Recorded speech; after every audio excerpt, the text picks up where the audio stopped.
Top 10 prison guards who hooked up with dangerous convicts. First up, we have Houston Cagle. Over in South Carolina at the Women's Correctional Institution, we uncover a case from the year 2000 that exposed severe gaps in supervisor integrity. Houston Cagle was a high-ranking lieutenant and supervisor at the facility trusted with overseeing daily security compliance. Instead of maintaining order, Cagle engaged in a highly illicit physical relationship with one of the most notorious inmates in the state's history, Susan Smith, the mother convicted of taking the lives of her 2 young children. When internal investigators launched a sweep following widespread rumors, Cagle admitted to multiple encounters with Smith and another inmate inside the facility. The breach triggered a massive legislative hearing into staff misconduct. Cagle was swiftly stripped of his rank, fired, and criminally charged, proving that even supervisors can completely succumb to manipulation behind bars. Moving on to Joyce Mitchell. In June 2015, the maximum security Clinton Correctional Facility in New York became the backdrop for an escape that mirrored a Hollywood film. The operation was entirely facilitated by a 51-year-old prison tailor shop supervisor named Joyce Mitchell. Mitchell became deeply infatuated with 2 convicted murderers, Richard Matt and David Sweat.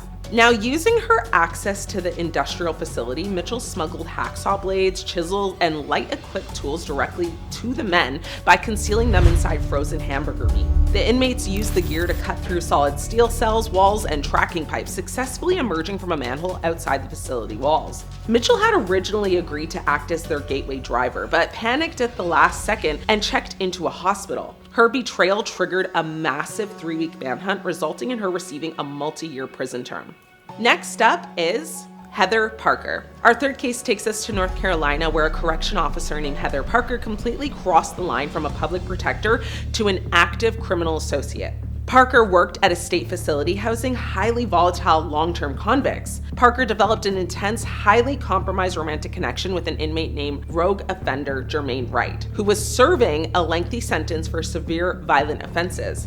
Parker used her uniform and security clearance to act as a literal lookout for Wright inside the facility, allowing him to bypass tracking protocols to secure unauthorized contraband, including communication gear. When internal intelligence units intercepted their illicit communications, Parker's double life collapsed. She was arrested, dismissed from her post, and handed a felony conviction for providing material assistance to a dangerous convict.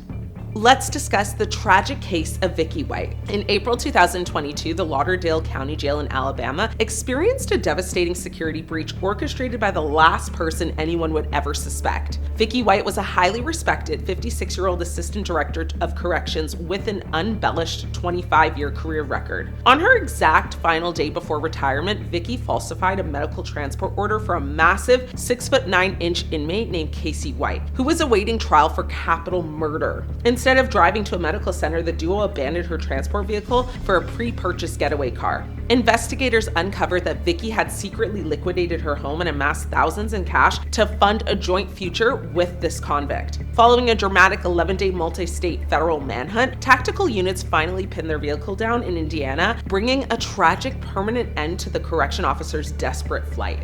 Next up, we have Cherrie-Ann Austin-Saddington. Our fifth case takes us across the Atlantic to HMP The Vern in Dorset, England. So in 2022, a 26-year-old female prison officer named Cherrie-Ann Austin-Saddington was facing severe personal and financial hardships when she was targeted by a highly manipulative inmate. The inmate was Bradley Trengrove, a convicted SA offender who was given a general handyman job that allowed him to roam the facility unsupervised. Trengrove slipped a secret mobile phone number into a magazine and handed it to the officer. Austin-Saddington succumbed to the attention, initiating a physical relationship that took place 30 to 40 times inside the prison workshops. The affair was exposed when security teams searched Trengrove's cell and recovered his phone filled with explicit messages displaying their full name. Now, she resigned immediately but was arrested months later while trying to visit him using a fraudulent identity, receiving severe reprimands. Moving on to Linda De Sousa Abreu. In the summer of 2024, HMP Wandsworth in South London became the focus of intense global media scrutiny due to a visual recording that leaked directly onto social media networks. The footage depicted a female correction officer engaging in an explicit physical act with an inmate inside a cell. The individual in the video was rapidly identified as 30-year-old Linda De Sousa Abreu. Now, Abreu had actively filmed the interaction using a hidden device, completely disregarding the extreme security risks and public trust associated with her position. She was arrested at a UK airport while attempting to board an international flight shortly after the footage went viral online. Abreu pleaded guilty to misconduct in public office, with prosecutors highlighting how her reckless pursuit of notoriety severely compromised the safety and morale of the entire facility staff.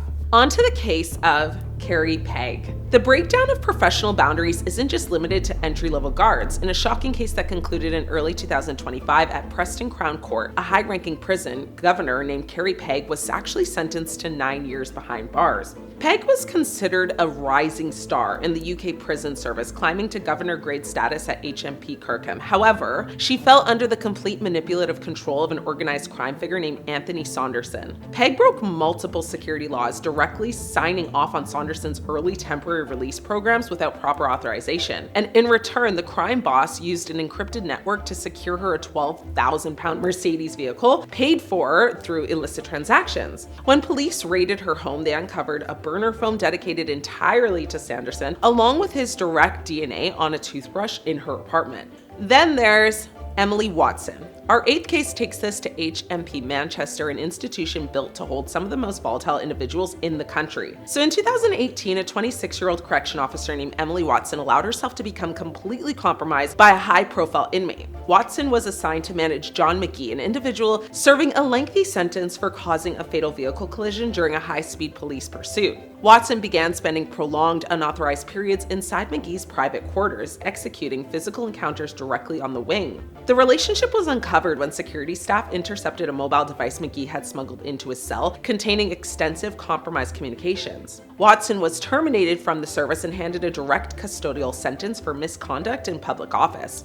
Next up is Toni Cole. At HMP Aylesbury, an institution housing young adult offenders, an officer named Toni Cole completely compromised the facility's security grid by allowing an inmate to become her primary focus. Cole developed an obsessive romantic attachment to an inmate, rapidly transitioning from a compromised staff member into an active smuggling conduit. She bypassed facility checkpoints to bring in highly restricted contraband items, including personal communications gear and lifestyle luxuries, just to maintain the inmate's affection. Following a targeted internal investigation by a specialized prison corruption unit, Cole's activities were completely exposed. She was convicted of bringing prohibited items into a secure facility and misconduct, demonstrating how easily romantic manipulation can turn an officer into a tool for inmate convenience. And finally, we have Ramandeep Rai. This affair took place in British Columbia, Canada, with a highly significant case that concluded with a formal sentencing hearing in June of 2026. Ramandeep Rai was a young correctional officer working at a high-security North Fraser prenatal center in Port Coquitlam.